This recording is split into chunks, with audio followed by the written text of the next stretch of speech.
بسم الله الرحمن الرحیم. زه عبادت خان شیرپو دې وخت کې موجود یم په تحصیل تنگي کې یو علاقه د ټاټونو پل کې.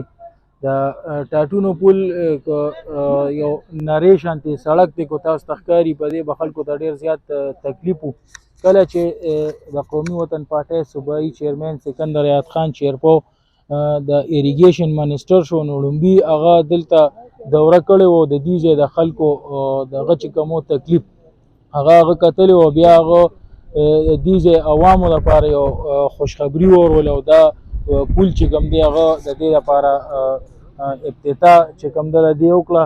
نو د دې د ګورنمنټ ختم شو، نو 15 کاله بعد بیا په دې کار ولاړو.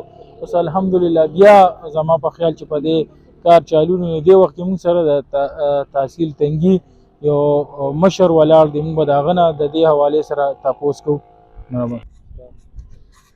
اعوذ بالله من الشیطان الرجیم. بسم الله الرحمن الرحیم.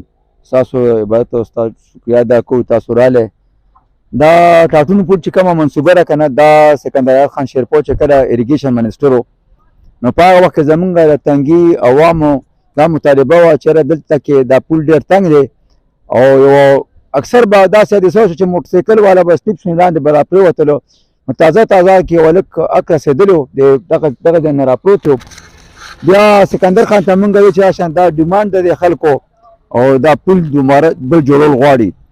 هغه مونږ ته ویل چې ټیک ده، بس بیا د درېو د پسې راتلو چې را بس هغه انشاءالله پل ما منظور کړو او ډېر زر به پکې اخري کار شروع شي. د هغه په منسټرۍ کې په دې کار شروع شو، چې کله زمونږ ګورنمنټ منسټري ختمه شوه او هغه مونږ اپوزیشن کې شو، بیا د هغې نه پس دا څلور کاله د بل پارټۍ حکومت و، خو په دې باندې چا هېڅ قسم څه کار بیا نه کوو. اوس انشاءالله تعالی په دې باندې سکندر خان چې کله پی ټي آی ګورنمنټ ختم شو، هغوی بیا دوباره خپل اپروچ وکړو دې ګورنمنټ ته، او په دې باندې دا ستاسو وینې کار شروع شوی دی. انشاءالله تعالی دا کار به ډېر زر تشي. موږ د آفتاب خان او سکندر خان شکریه ادا کوو چې هغه دا دونه غټه منصوبه د تنګي دپاره راوړې ده، بلکې دې اون تاسې تنګي ته فایده را ده. اوس دا مونږ د ډیم جوړېږي، دې ته ډېره غټه فایده را ده. دا ټرافیک جام شي نو ډېر لویه مسلې، ځکه دا زوړ پل د انګریزانو د وخت دا تنګ دی، په دې کې یو ګاډی له په مشکله ځي، دویم ګاډی چې راشي بیا اکثر قطارونه لګیا سرتابازو سیټ ته دی خوا بوچي پوله ته روډ بالکل بند شي تنګي اړخ ته.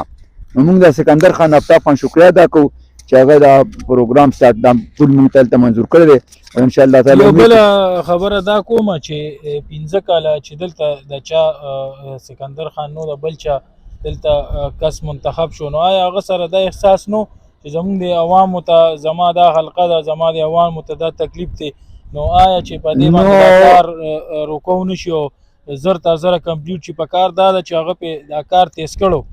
دا وګوره د هغوی سنټر کې هم د هغوی دغه پروینشل هم د هغوی خو هېڅ قسم څه په دې باندې څه کار نه کېده، بند وکړه. کېدی پې نه په کار چې دا سټارټ شوی دی که نه، خو هغوی سعودیانو تپوس نه دی کړی، انټرسټ بیا پکې نو MNA MP دواړو په دې باندې څه دغه نه دی کړی.